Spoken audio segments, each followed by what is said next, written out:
Tragedy hitting too close to home for one city official. For more on this, we swing it out to Fox 2's Robin Murdoch, who's joining us live outside the Oakland County Sheriff's Office. Robin, what do you have for us?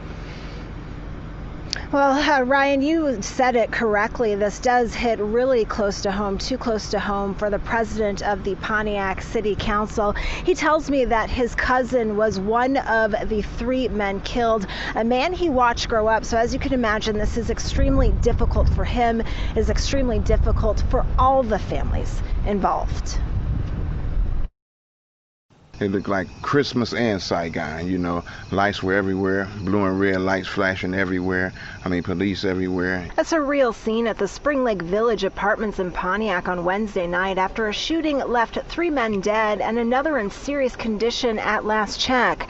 These sounds and sights out here, unnerving. I heard gunfire and I'm like, what? Where did that come from? Then I heard ambulances and sirens and everything. And when I came down here, people was just laid out. Police were called out to the apartment complex on Carriage Circle near Auburn Avenue just after 9 o'clock, and that is where they remained for hours investigating the quadruple shooting. At one point, there were easily 20-plus patrol cars in the area. So far, it appears it was some sort of a neighbor dispute that erupted into gunfire. I see a couple bodies on the floor, you know, a couple people I grew up with, a couple people I hang with.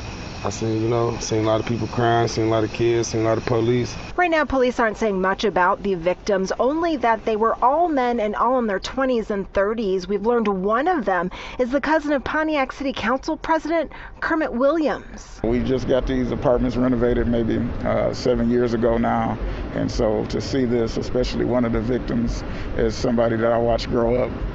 It's just heartbreaking. Heartbreaking and horrifying. So many lives lost. While police do have the alleged gunman in custody, the anguish and anger over the shooting remains. It's enough to make some want to pack up and move. I have to live over here in fear like that? I'm 55 years old. I don't have time for that. Now, again, police do have the alleged gunman in custody, but at this point, they have not released much information about him.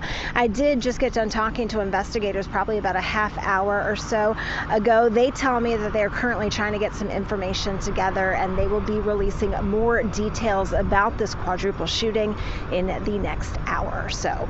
For now, we are live in Pontiac. Robin Murdoch, Fox 2 News. All right, Robin, thank you for that report. We'll look for more information coming up on Fox 2 News at 5.